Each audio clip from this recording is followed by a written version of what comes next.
Hello from the void. Before I get started, I want to let you know that I made a grave mistake in filming this video. I didn't use my iPhone. I wanted to have really good sound and use my really professional looking microphone, so I opted to use my webcam and record there. Turns out, my webcam quality is absolute shit. So the video is absolute shit quality. It's fun. It's still a good time, but the quality makes me really angry. Hopefully you aren't as much of a perfectionist as I am and you can just turn it on in the background and not really look. Just don't look at me. Please forgive me. I've learned my lesson. I'm currently working on a setup to where I can use my iPhone as my webcam hooked up to my mic and everything's going to be fine, okay? Just bear with me. I'm still figuring this out and I love you and I hope you enjoy this episode. Hi, welcome my brothers and sisters in Christ. I'm Natalie Megan and this is Unhinged Bible Study, and I know it's been a long time coming. Listen, this book is difficult, but I'm glad you're here and I hope you brought an open heart, a good sense of humor, and money for the collection plates. Y'all just pass those around, okay? Today we're going to start where else? At the beginning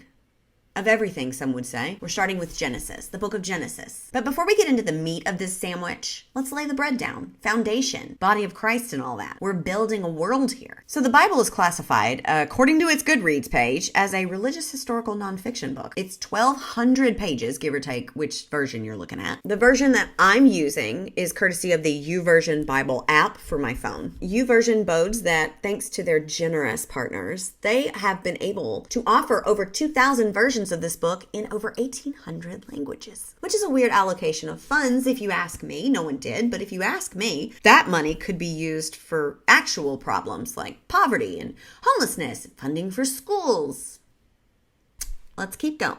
We don't have to. Okay. Anyway, I couldn't find an actual synopsis for the Bible. It's the Bible. It's a holy text used by the majority of Christian subsects, and it is viewed as the literal word of God as transcribed by his followers thousands of years ago and over thousands of years of time. It was originally written in Hebrew and, like I said, has been translated multiple times over its thousands of years of existence. And it also serves as both a historical retelling and a dogmatic, personal, spiritual, moral, and societal code of conduct of sorts, which I love and totally agree with. Real quick question for you there, though, unrelated.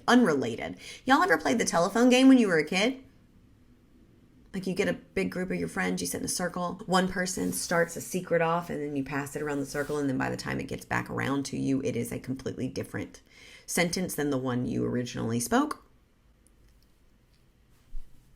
I'm feeling sassy today. I don't know what it is. Maybe the weather. But let's get back on track. Before we dive into Genesis, I did want to do like a little bit of a Bible breakdown because, as I said, this is a very complicated, dense book, and it's difficult to understand for most people, especially if you did not grow up in or around a church. The way that it's set up is very complicated. But it needs to be complicated because if it wasn't complicated, then you wouldn't need to seek out the guidance of a religious leader in order to help you comprehend and understand it. The Bible is comprised of two sections, the Old Testament and the New Testament. The Old Testament has 39 books in it, and the New Testament has 27, all of which I have fully committed to memory thanks to Vacation Bible School. So Old Testament, New Testament, broken down into books, and within those books, they're further broken down into chapters and individual numbered verses. So when people are speaking about the Bible and they tell you to turn to a certain spot, they usually use the book, chapter, verse format. So if you've ever heard somebody say, for instance, Genesis 14:2, that means that you need to go to the book of Genesis, chapter 14, verse 2. Book, chapter, verse. And the example for this that comes just screaming out of my brain is circa 1996 Attitude Era Stone Cold Steve Austin coming up with the phrase, Austin 3:16 says, I just whooped your ass. Talk about your Psalms, talk about John 3:16. Austin 3:16 says, I just whipped your ass. Didn't expect a vintage WWE reference to pop up in Unhinged Bible Study, did ya? Well, newsflash! This is cool, church, okay? We bring the hip topical references from 20 years ago. Anyway, in this whole thing, it would be the book of Austin, chapter 3, verse 16. Book, chapter, verse. Okay, you get it? So we're starting with Genesis. Genesis itself is around 70 pages long, and it has 50 chapters, which this seems like a good a time as any to say that I think this book desperately needed an editor. it seems so excessive. That's almost 1 page per chapter. 70 pages is right in that little sweet spot between short story and novella territory, though. So why this many chapters? Just to make me freaking lose my mind. This will probably keep coming up. It'll be a theme in this book, but still, it just seems so silly to me. Edit this shit. Day 1, God created the heavens and the earth, and an editor for this book. For example, like Genesis 1 is the creation story. Genesis 2 is Adam and Eve, but it also has the last day of the creation story. Why didn't we consolidate?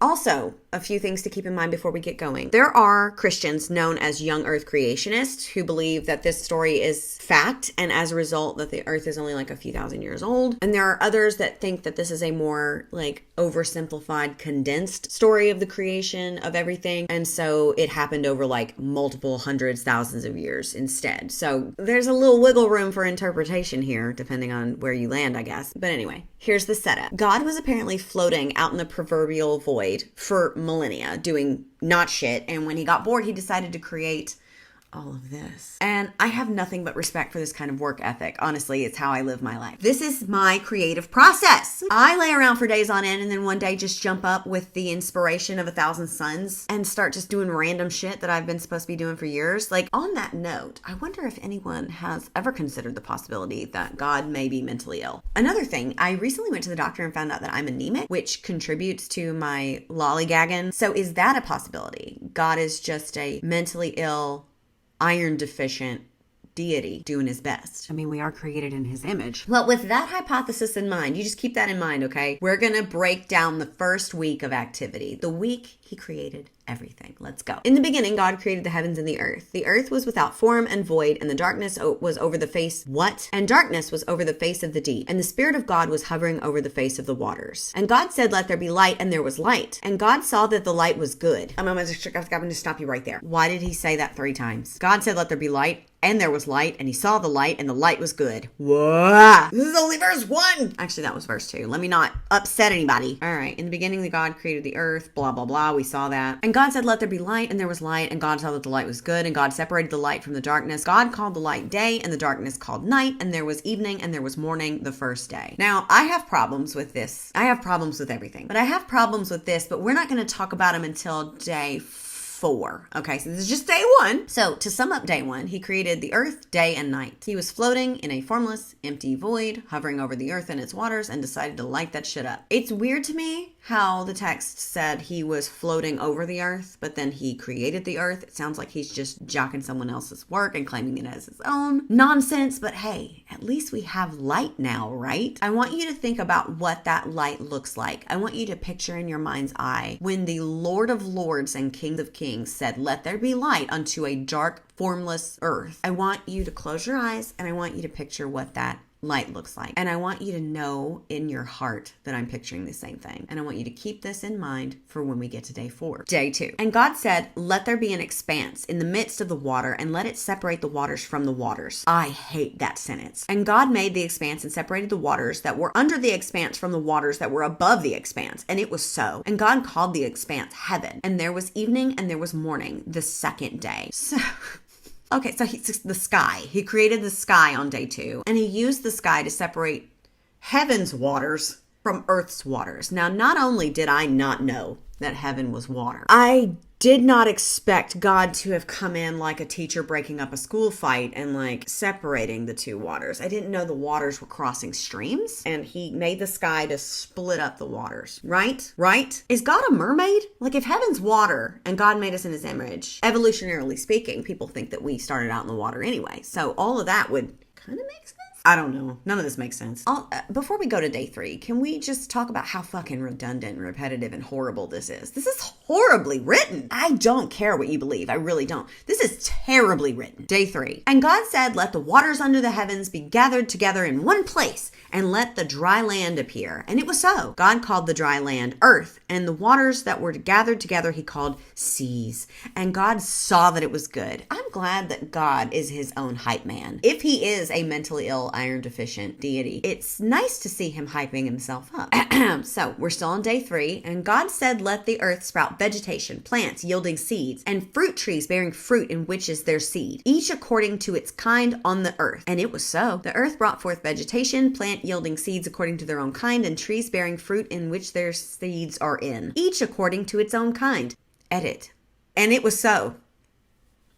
That means that the thing that you just said about seed-bearing fruits and all that happened. That's what that means. You didn't have to say it again. And God saw that it was good. And there was evening and there was morning, the 3rd day. So that's day 3. Let's recap, okay? Because we're about to get to day 4. And I told you we have a lot to talk about on day 4. So day 1, he created the earth and said, let there be light. Day 2, he made the sky, which is odd because I feel like the light that he let there be in day 1 resides in the sky, does it not? But then day 3, he made land and planted all the trees and the fruit-bearing plant seeds of its own kind inside of itself, blah, whatever. It was good. And now we're at day 4 where he creates the sun. The sun, the moon, the stars, and the seasons and days and years. Let's read it together. And God said, let there be lights in the expanse of the heavens to separate the day from the night. Thought we already did this bit. And let them be for signs and for seasons, and for days and for years, and let them be lights in the expanse of the heavens to give light upon the earth. And it was so. And God made the 2 great lights, the greater light to rule the day, the lesser light to rule the night, and the stars. And God set them in the expanse of the heavens to give light on the earth, to rule over the day, over the night, and to separate the light from the darkness. And God saw that it was good. And there was evening and there was morning, the 4th day. We've been having morning and evening. We've been having day and night. You said, let there be light on day 1. What the fuck light was it? If you just created the sun on day 4. Not to mention that you created plants before you created the sun, which is a food source for plants.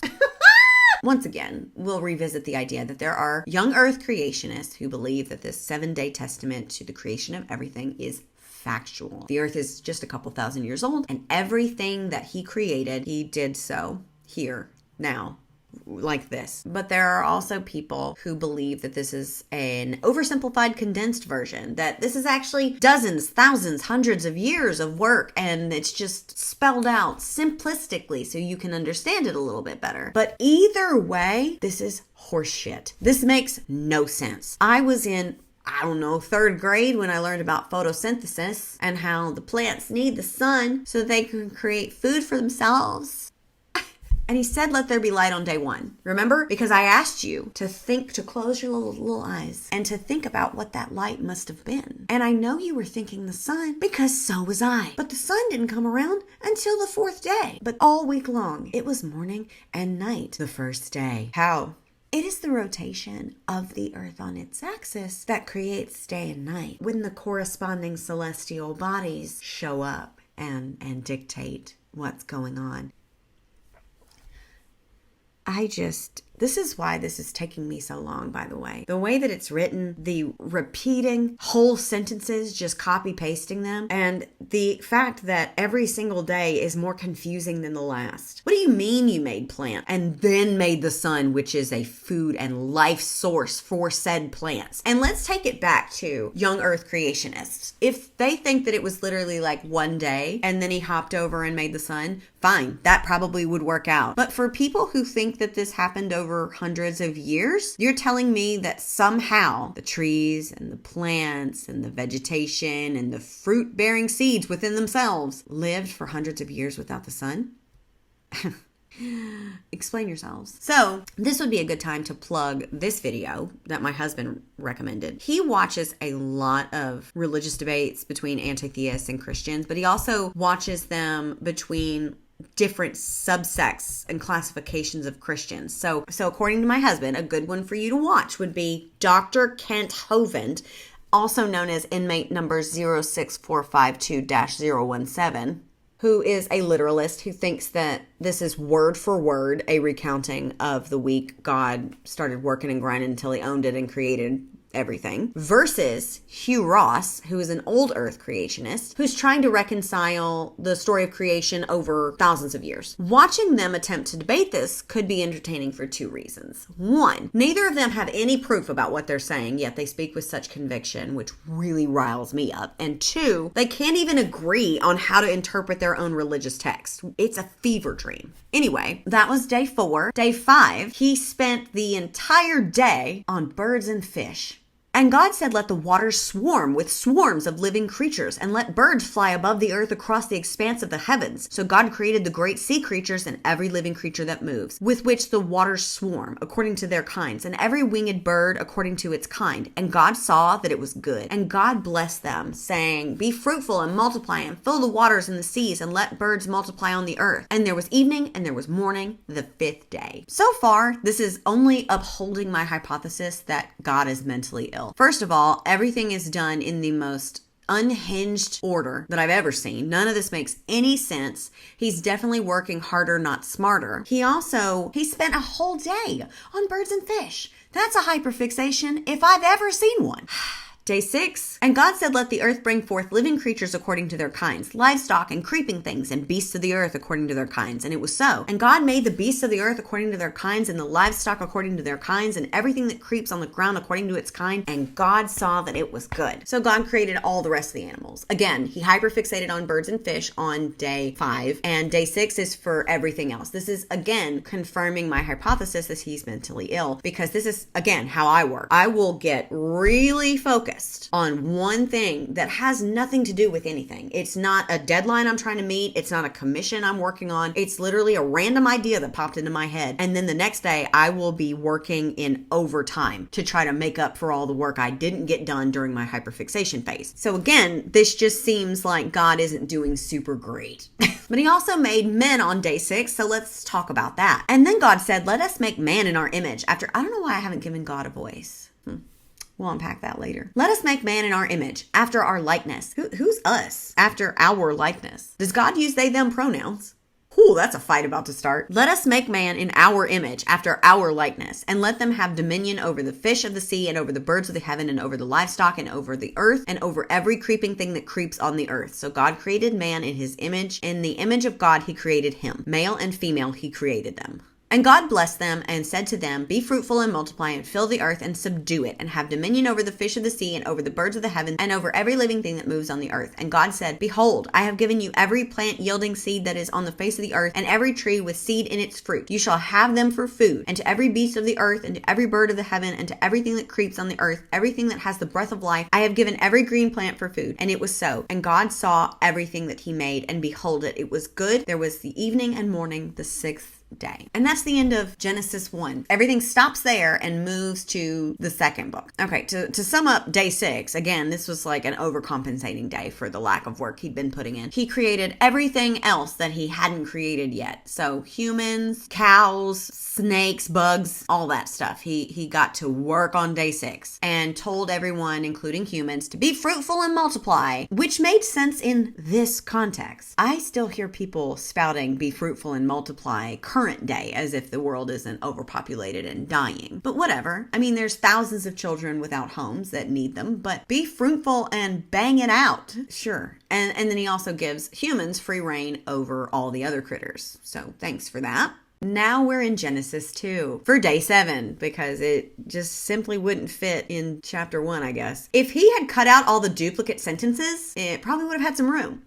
But whatever. Genesis 2, the 7th day, God rests, finally. Thus the heavens and the earth were finished, and all the hosts of them. And on the 7th day, God finished his work, and he said he was done, and he rested on the 7th day for all his work that he had done. Do you see what I'm talking about? I'm sorry, I'm yelling. Do you see what I'm talking about? It was the 7th day and God was tired. So God rested on the 7th day. And on the 7th day, he took a nap. And the nap he took was on that 7th day. Through the last few years of me really getting back into reading, I have learned a lot about myself. And one of the things I learned is that I hate repetitive writing that is just redundant and you're saying the same things over and over. It makes me itch from the inside of my body cavity. And I hate it. And that is all this is. 1,200 pages? It could have been 600. I betcha. Anyway, he finally was like, I've done enough and lays back down. which once again, I want to plug my mentally ill hypothesis. He had a week of creating literally everything after doing nothing for eons. And he's earned this rest. I'm not saying he didn't earn this rest, but is this not just a sign of clinical depression? Like viewing the story of creation as a manic episode from a potentially mentally ill, iron deficient Lord really brings a whole new perspective to it, doesn't it? Anyway, he rested. He declared the day holy. That was that. Moving on to the story of creation of man and woman in the Garden of Eden. These are the generations of the heavens and earth when they were created in the day that the Lord God made the earth and the heavens. What the fuck does that mean? What are we doing? So God created humans, right? We did this already, but we get an up close personal look at the process in this book. And it always makes me giggle because he literally made man out of dust. Dust from the ground. So dirt. Men are made of dirt. So I need anyone who knows the artist behind this incredibly beautiful work of art to let them know that they are fractionally, canonically correct. Anyway, he made a mud man and breathed the breath of life in through his nostrils, which is a weird choice. If you didn't take the CPR class, you're supposed to hold the nose, breathe into the mouth, but whatever. Maybe God didn't create CPR yet. Anyway, he made a mud man, but more on that in a minute. He also made a garden full of plants. All the plants you could imagine, including the tree of knowledge of good and evil. Dun, dun, dun. There was also a river, and it split into like 4 smaller rivers, and I'm not gonna linger on that too long because I doubt it matters, which will probably come back to bite me, but I don't care. So he picks that little dude and plops him down in the garden and commands him to like work the field. And can you imagine? I mean, I guess I can because I didn't ask to be here either, and now I have to like brush my teeth and pay taxes. But just imagine you're floating out in the proverbial void, minding your business. You didn't ask to be here. All of a sudden you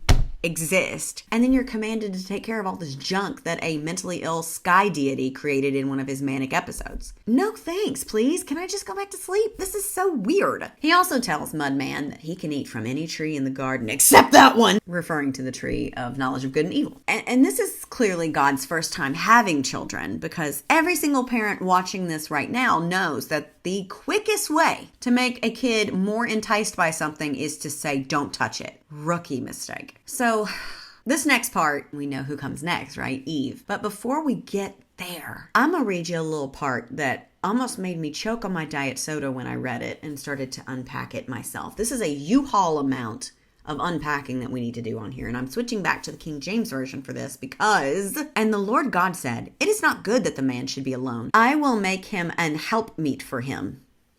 How do you know that the people who wrote the Bible were illiterate? But let's stop for a different reason. Let's pause this. Help meet. Now, I don't ever remember hearing the word help meet in church, but that might be because I was probably like nodding off during this particular sermon. But I looked it up, and help meet means a helpful companion or partner, especially one's husband or wife. A helpful companion, typically a spouse, right? Okay, so to sum up where we're at right here, God made Mudman, and he's like, you shouldn't be alone. I'm going to bring you a helpful companion, potentially a spouse. And then God goes on to, God formed every beast of the field and every fowl of the air and brought them unto Adam to see what he would call them. And whatsoever Adam called every living creature, that was the name thereof. And Adam gave names to all cattle and the fowl in the air and every beast of the field. But for Adam, there was not found a helpmeet for him.